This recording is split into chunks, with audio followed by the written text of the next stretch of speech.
সবাইকে আমন্ত্রণ কুল স্পোর্টস 24-এ। শিরোনাম শুনছিলেন, আপনাদের সাথে আছি মাসুম রাব্বি।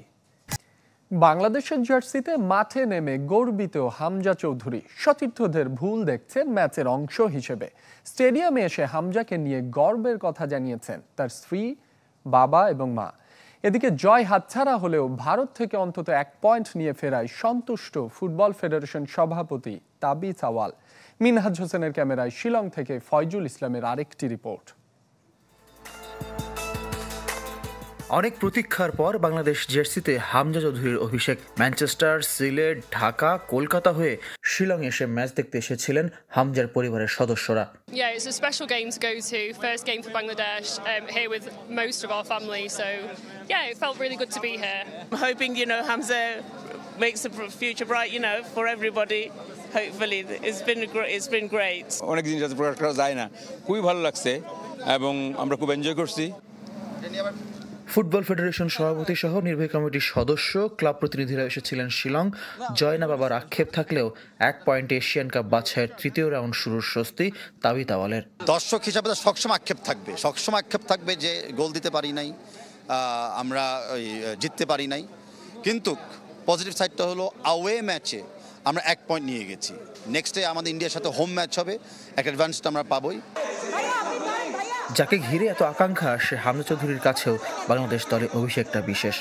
Super proud, very, very proud. Me and my family are proud. I'm going to go see them now. So thank you for all your support. Keep supporting us with positive vibes, please. And inshallah, we've got some 2 big games in June.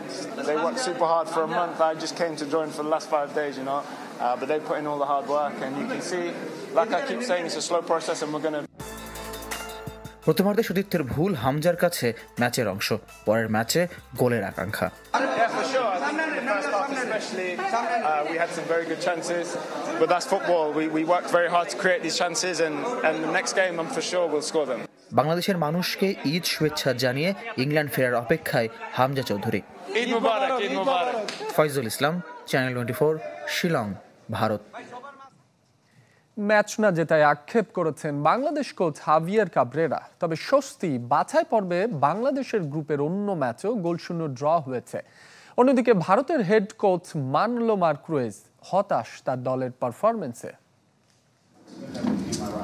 এত সুযোগ পেয়ে গোল করতে না পারাটা দুর্ভাগ্য, তবে আমরা point নিয়ে ফিরছি। আমাদের গ্রুপের প্রতিপক্ষরাও ড্র করেছে, অর্থাৎ পয়েন্ট টেবিলে এখন আমরা সবাই সমান। ফুটবলারদের কাছে আরো ভালো প্রত্যাশা ছিল, কিছু ভুল মানতে পারছি না। এদিকে হামজার পারফরমেন্সে মুগ্ধ দেশের ফুটবল প্রেমীরা। তবে আক্রমণ ভাগের ফুটবলারদের নিয়ে হতাশা ঝরেছে কণ্ঠে। তাদের দাবি, সুযোগ দেয়া হোক ফাহমিদুলকে। সেখানে আমরা খুব দুঃখ প্রকাশ, জামাল ভুঁইয়াকেও সেখানে নামানো হয়নি। অনেক ভালো আরো চাই, বাংলাদেশের পরবর্তী খেলা আরো ভালো চাই ইনশাআল্লাহ। ওভারঅল বাংলাদেশ অসাধারণ খেলছে। ফাহমিদুল্লাহ ব্যাক করলে বাংলাদেশ ফিনিশিং রোলটা আর উন্নত হয়ে যাবে। আমরা আজকে ফাহমিদুল্লাহ যে অভাবটা সেটা টের পেয়েছি। আমরা অলমোস্ট 4-5টা যে নিশ্চিত গোল মিস করেছি, এবং লাস্টে রাকিবের যেই গোলের অপরচুনিটি আসছিল এটা মিস হওয়ার কথা না। আরও কাজ করতে পারলে হামজা যেই প্রপার টাইমটা বাংলাদেশ টিমের সাথে স্পেন্ড করার কথা সেটা পারেনি। তবে হামজার যে ট্যাকেলগুলো প্রত্যেকটা পারফেক্ট ট্যাকেল ছিল। এই ম্যাচে খুব দরকার ছিল আলামিনকে এই ম্যাচে নামানোই হয়নি। আমরা স্ট্রাইকে খুব শূন্যতা দেখছি, আর তাদের ফিনিশিং খুব ভালো হয় না, তারা দিতে পারে নাই। এজন্য ম্যাচের আপনার ফলাফল ড্র। যেভাবে ফুটবল আমাদের উঠছে সেই অনুযায়ী happy, but if you want to be a champion, এভাবে হ্যাপি হওয়া যাবে না। আমাদের সিন্ডিকেট ভাঙতে হবে, আমাদের পলিটিক্স সরাতে হবে খেলা থেকে। এই রেজাল্টে আমরা হ্যাপি না, উই ওয়ান্ট টু উইন। আবারও ক্রিকেট মাঠে ফিরতে পারবেন তামিম ইকবাল, তবে অপেক্ষা করতে হবে অন্তত 3 মাস। মৃত্যুর দুয়ার থেকে তার ফিরে আসাকে অলৌকিক বলছেন চিকিৎসকরা।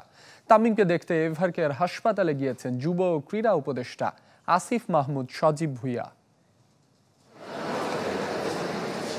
মৃত্যুর দুয়ার থেকে তামিম ইকবালকে বাঁচিয়ে তোলায় কেপিজে হাসপাতাল ও তাদের দক্ষ চিকিৎসকরা দেশ জুড়ে আলোচনার কেন্দ্রে। দ্বিতীয় দিনের ব্রিফিংয়ে হাজির হন স্বাস্থ্য অধিদপ্তর মহাপরিচালক ও জাতীয় হৃদরোগ ইনস্টিটিউটের প্রধান। তারা শুনিয়েছেন দেশের চিকিৎসা ব্যবস্থার উন্নতির গল্প। একটা ক্রিটিক্যাল পিরিয়ড যাচ্ছে আমাদের। তবে আপাতত তামিম ইকবালের সবশেষ অবস্থা জানতেই সবার আগ্রহ। কেপিজে হাসপাতালে ভর্তির শুরু থেকে 72 ঘন্টা রাখার পক্ষে চিকিৎসকরা, তবে পরিবার চাইলে তার আগেও ছাড়া পেতে পারেন তামিম। আপনাদের সবার দোয়ায় এবং আল্লাহর রহমতে উনি আমাদের মধ্যে ভালোভাবে আছেন। ইনশাল্লাহ আমরা ওনাকে সুস্থভাবে এখান থেকে ডিসচার্জ করতে পারবো। তারপর ওনাদের পারিবারিক সিদ্ধান্তকে শ্রদ্ধা জানিয়ে ওনারা যেভাবে আমাদেরকে বলবেন আমরা সেভাবেই ওনাদেরকে কোঅপারেট করব। পুরোপুরি সুস্থ হয়ে মাঠে ফেরার সম্ভাবনা সহ গোটা চিকিৎসা পদ্ধতির ব্যাখ্যা করলেন স্বাস্থ্য অধিদপ্তরের ডিজি। এটাই স্বাভাবিক, সর্বোচ্চ চিকিৎসা সুবিধা যেখানে থাকবে সেখানে মানুষ যেতে চাইবে, কিন্তু তার জন্য যাওয়াটা কতটা নিরাপদ এই বিষয়টা তো ওনার সাথে আলাপ করেছি।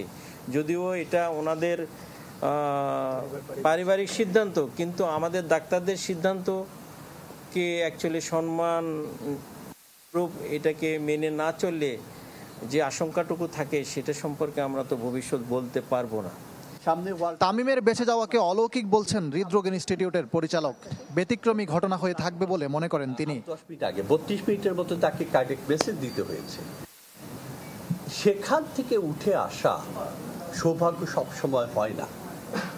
উপযুক্ত চিকিৎসা, সুচিকিৎসা, অ্যাপ্রোপ্রিয়েট চিকিৎসা পাওয়ার জন্য কিন্তু এই সৌভাগ্যটা আমরা পেয়েছি।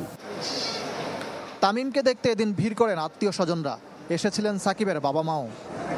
দোয়া করা ছাড়া আর কি আছে বলেন। এই মুহূর্তে তামিমকে দেখলাম, তার জন্য দোয়া করলাম। আমি গতকালকে নামাজ পড়ে দোয়া করছি, আমি দোয়া করি। দুবার অ্যাটাকের পর বন্ধ হয়ে গিয়েছিল তামিমের হৃদযন্ত্র। সিপিআরে শেষ রক্ষা হয়। দেশের অনেক মানুষই এমন পরিস্থিতির শিকার হন, তাদের জন্য পরামর্শ দিয়েছেন শীর্ষ চিকিৎসকরা। ইকরাম হোসাইন, চ্যানেল 24, গাজীপুর। এদিকে তামিম ইকবালের জন্য দোয়ার আয়োজন করেছে মোহামেডান।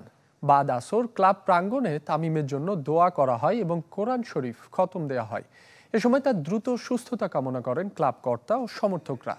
এই মৌসুমে ঢাকা প্রিমিয়ার লিগে সাদা কালোদের নেতৃত্ব দিচ্ছেন তামিম ইকবাল। সোমবার হার্ট অ্যাটাক হয় তামিমের, এরপর যোগ করা হয় রিং।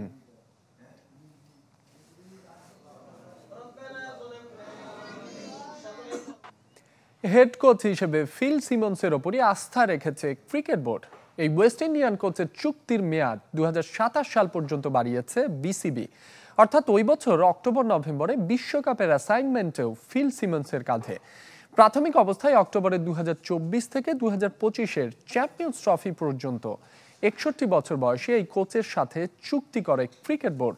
দীর্ঘমেয়াদে বাংলাদেশের সাথে কাজ করার সুযোগ পেয়ে খুশি সিমন্সের লক্ষ্য দলকে শক্তিশালী অবস্থায় নিয়ে যাওয়া। এর আগে আয়ারল্যান্ড, জিম্বাবুয়ে, ওয়েস্ট ইন্ডিজ, আফগানিস্তানের মতো দলের কোচ ছিলেন ফিল সিমন্স। ঈদের ছুটির আগে শেষ হলো প্রিমিয়ার লিগ। 8ম রাউন্ড শেষে দেখে নেব পয়েন্ট টেবিল। টানা 7 জয়ে 14 পয়েন্ট নিয়ে সবার ওপরে আবাহনী লিমিটেড। 2 পয়েন্ট কম গাজী গ্রুপ ক্রিকেটার্স আর মোহামেডান লিমিটেডের। তবে নেট রান রেটে এগিয়ে দ্বিতীয় স্থানে গাজী গ্রুপ। 8 ম্যাচে 5 জয় আছে প্রাইম ব্যাংক ক্রিকেট ক্লাব আর অগ্রণী ব্যাংকের। পরের অবস্থানগুলোতে Legends of Rupganj, Gulshan Cricket Club, Dhanmondi Sports Club, Brothers Union, Partex Sporting ও রূপগঞ্জ ক্রিকেট ক্লাব। এই ছিল কুল স্পোর্টস 24-এর এখনকার আয়োজনে। খেলা সব আপডেট ও রিপোর্টগুলো দেখতে ভিজিট করুন আমাদের ফেসবুক পেজ facebook.com/sports24team ও ওয়েবসাইটে। এতক্ষণ সাথে থাকার জন্য সবাইকে ধন্যবাদ।